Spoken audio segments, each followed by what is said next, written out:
আসন্ন জাতীয় সংসদ নির্বাচনকে সামনে রেখে মঙ্গলবার সন্ধ্যায় রাষ্ট্রীয় অতিথি ভবন যমুনায় প্রধান উপদেষ্টা প্রফেসর মোহাম্মদ ইউনূসের সঙ্গে বৈঠক করেন বিএনপির নেতৃবৃন্দ।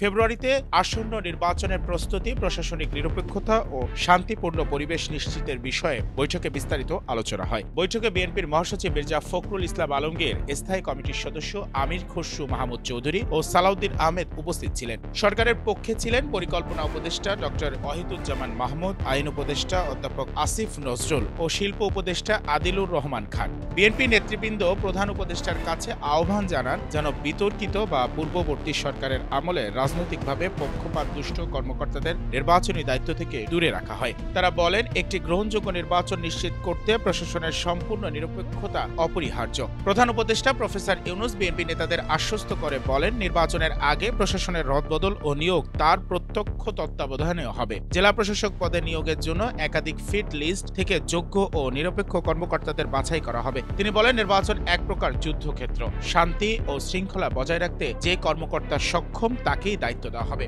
এছাড়া বিএনপি নেতারা পুলিশের বদলি ও নিয়োগের স্বচ্ছতা বজায় রাখার আহ্বান জানান। সম্প্রতি উদ্বেগ প্রকাশ করে সম্ভাব্য অন্তর্ঘাতমূলক কারণ অনুসন্ধানের দাবি তোলেন। চলমান রাজনৈতিক সংলাপের ধারাবাহিকতায় রাজনৈতিক বিশ্লেষকরা বলছেন, এই সংলাপ গণতান্ত্রিক প্রক্রিয়া পুনরুদ্ধারের ইতিবাচক অগ্রগতি নির্দেশ করছে এবং নির্বাচনের সুষ্ঠু পরিবেশ গঠনে একটি গুরুত্বপূর্ণ ভূমিকা রাখবে।